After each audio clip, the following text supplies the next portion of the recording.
अस्सलाम वालेकुम, welcome back to my channel. उम्मीद करता हूं अल्लाह के करम और फजल के साथ आप सब लोग ठीक होंगे। आज हमारी उसी सीरीज को आगे लेके चलते हैं जिसमें हम बेसिक कॉन्सेप्ट्स को भी कर रहे हैं। इंशाल्लाह फर्दर हम इनको एडवांस लेवल पे भी लेके जाएंगे। पहले हम बेसिक कॉन्सेप्ट बच्चों को क्लियर करेंगे। तो हमारा आज का जो टॉपिक है वो है कि जो आपके पॉइंट चार्जेस होते हैं, इनके साइज बेशक डिफरेंट हो। मसलन एक का साइज काफी बड़ा है, एक का साइज काफी छोटा है। पहले तो मैं अपनी लास्ट वीडियो में ये बता चुका हूं कि पॉइंट चार्ज का साइज छोटा भी हो सकता है, बड़ा भी हो सकता है, वेरी भी कर सकता है, सेम भी हो सकता है। इसके साइज के ऊपर कोई कंट्रोडिक्शन नहीं है। इसकी जो कंडीशन है मैं पिछली वीडियो में बता चुका हूं, तो वो आपको इसके प्लेलिस्ट में प्रोवाइड हो जाएगी। तो आज हम जो बात करने जा रहे हैं वो ये है कि देखें, दो अलग अलग साइज हैं, दो चीजों के साइज अलग अलग है। मसलन आप एक तरफ एक ट्रक लेकर खड़ा कर दें और एक तरफ एक बाइक खड़ी कर दें, दोनों एक दूसरे को एक रस्सी के जरिए खींचना शुरू करें, तो ऑब्वियसली ट्रक जो है आपका जो है वो बाइक को खींच के इजीली ले जाएगा, आपकी बाइक को इजीली आगे खींच के ले जाएगा। लेकिन यहां पर थोड़ा सा अलग केस है।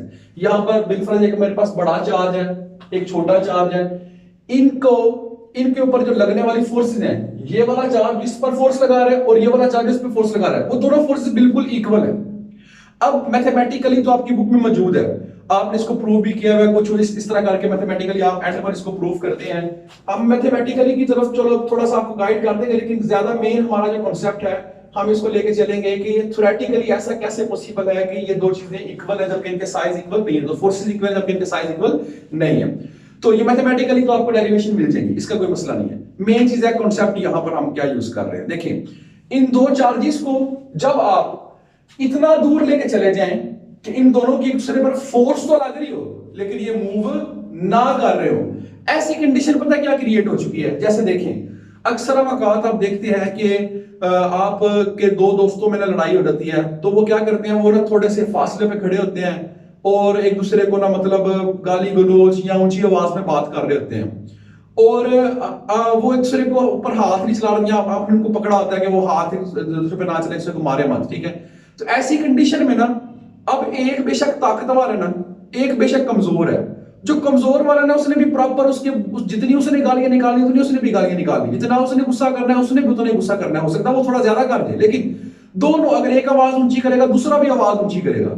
ये बिल्कुल सेम यहां पर इस तरह कंडीशन है। हमने क्या किया, हमने दो रैंडम चार्जेस लिए। मैं अक्सर वक्त बच्चों को ये बताता हूं कि जब आप ये लॉन्ग क्वेश्चन पेपर में लिखते हैं ना कूलम लॉ, वहां पर ये लिखा करें कि टेक टू रैंडम चार्जेस, और फिर आप ये बात प्रूफ किया करें। अगर आपने चार्जेस ही सेम ले लिए तो फिर तो बात आपकी पहले ही प्रूफ है कि जी बिल्कुल सेम चार्जेस से उनकी इक्वली फोर्स होगी।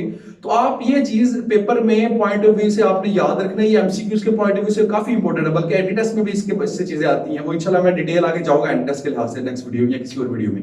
तो आपने याद रखना है, हमने रैंडम चार्जेस लेने हैं, उनके साइजेस सेम नहीं होने चाहिए।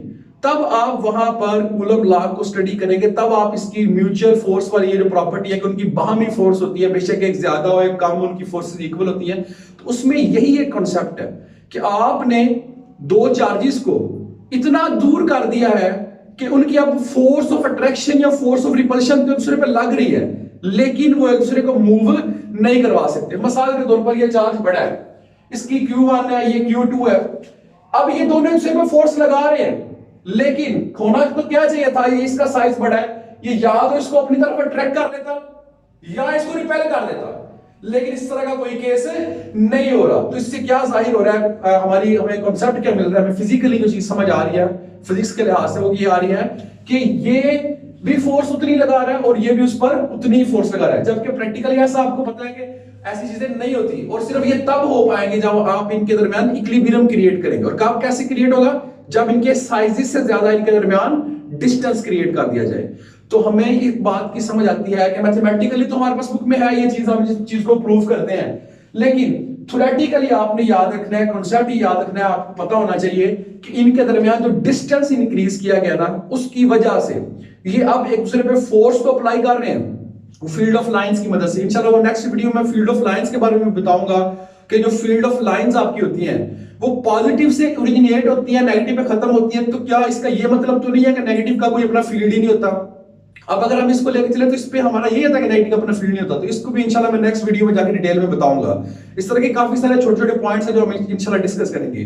तो आज की वीडियो के अंदर हमने ये पॉइंट क्लियर किया कि बेशक दो चार्जेस अलग अलग साइज के हैं। अच्छा, यहां पर एक मैं छोटा सा पॉइंट क्लियर करता जाऊं। अगर वो चार्जेस हैं, अगर वो सिंपल चार्जेस हैं और उनके दरमियान डिस्टेंस उनकी रिक्वायरमेंट के मुताबिक नहीं है, बेसिकली ये डिस्टेंस ही एक्चुअल असल कंडीशन लिमिटेशन है पॉइंट चार्जेस के लिए।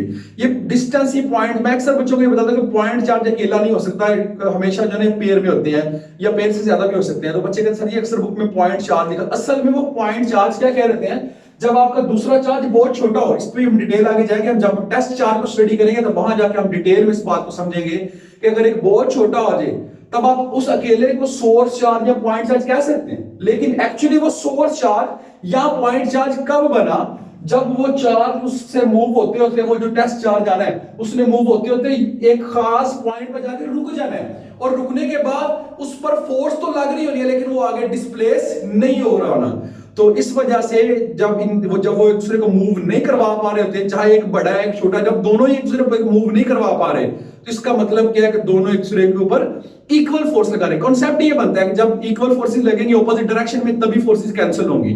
तो यहां पे जब ये फोर्स भी लगा रहे होते हैं लेकिन मूव भी नहीं कर रहे होते, तो यही कॉन्सेप्ट बनता है कि ये दोनों एक दूसरे पर इक्वल एंड ऑपोजिट फोर्सेस लगा रहे हैं और इनकी फोर्सेस की मैग्नीट्यूड सेम है। तो बाकी दो में याद रखिएगा, इंशाल्लाह जल्द नेक्स्ट वीडियो में मिलते हैं। अल्लाह हाफिज।